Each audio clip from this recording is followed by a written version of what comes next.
La nutrition, une science multidisciplinaire.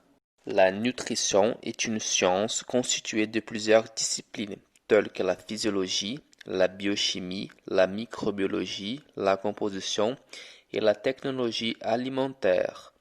Cette science englobe également des connaissances dans les domaines de l'éducation, de la psychologie, de l'anthropologie, de l'économie et de la sociologie. Tout cela fait de la nutrition une branche transversale dont le but est d'établir une relation saine entre l'homme et les aliments.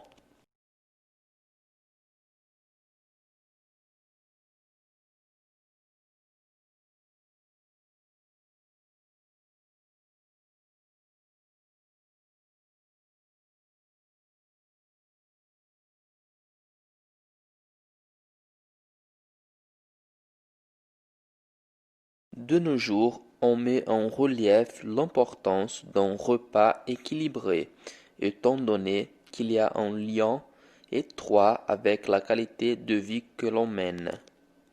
D'après les nutritionnistes, un repas équilibré est constitué de trois macronutriments: protéines, glucides et grasses, lipides, et des micronutriments.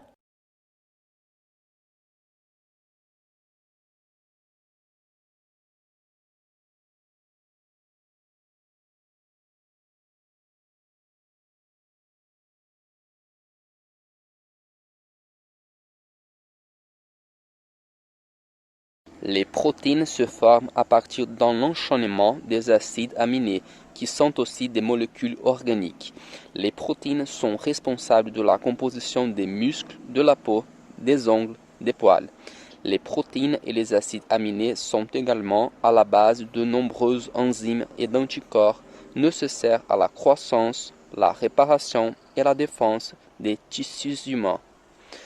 Les principales sources de protéines sont les produits d'origine animale: viande, poisson, œufs, lait et ses dérivés.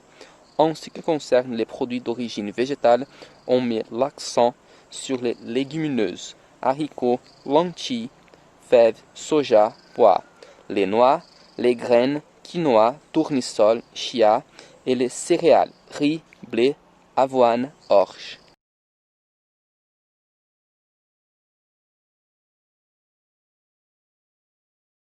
Il y a plus de 20 acides aminés dans les protéines.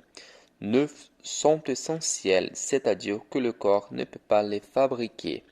Dans ces cas, il faut les obtenir par le biais des aliments. Les autres acides aminés sont non essentiels, du fait que le corps ne les produit pas. Le plat typiquement brésilien contenant des haricots et du riz fournit tous les acides aminés essentiels.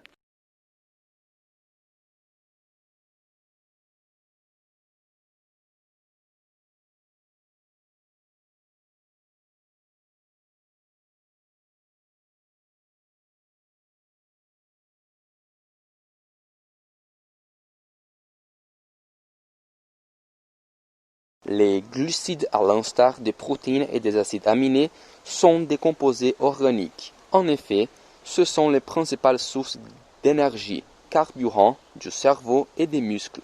Il existe deux types de glucides, les simples et les complexes. Les glucides simples sont représentés par le glucose, principal carburant des cellules, le saccharose, sucre blanc raffiné, le lactose, sucre présent dans le lait et produits laitiers, et les fructoses, sucre trouvé dans les fruits. Les glucides complexes, à leur tour, sont constitués de plusieurs molécules simples et sont transformés en glucose tout au long de la digestion. On les trouve dans les pains, les pâtes, le riz, les céréales et les légumes.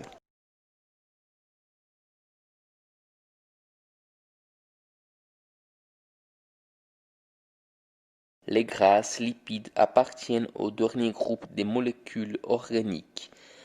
Elles participent à la composition des membranes cellulaires, des hormones et des vitamines. Comme les glucides, elles sont aussi une source importante d'énergie pour le corps humain. on peut mentionner certains aliments riches en lipides, tels que le beurre, la margarine, les noix, les huiles, le jaune d'œuf et le lait entier.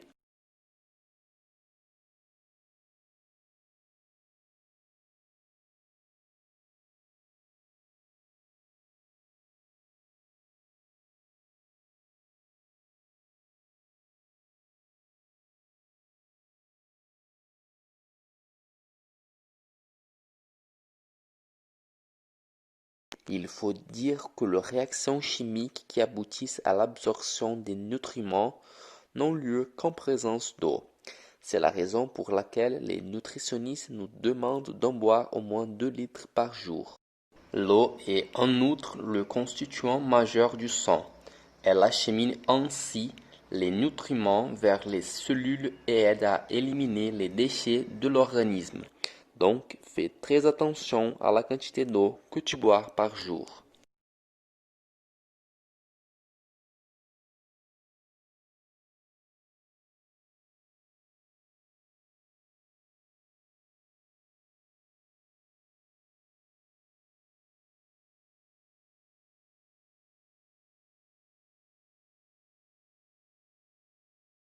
Et surtout, rappelle-toi que le repas est sacré et doit apporter du bien-être. De cette façon, si tu mènes une vie réglée, tu peux avoir 1 ou 2 moments de détente par semaine. Autrement dit, tu as le droit d'ingérer les aliments considérés moins sains sans aucun fardeau sur les épaules.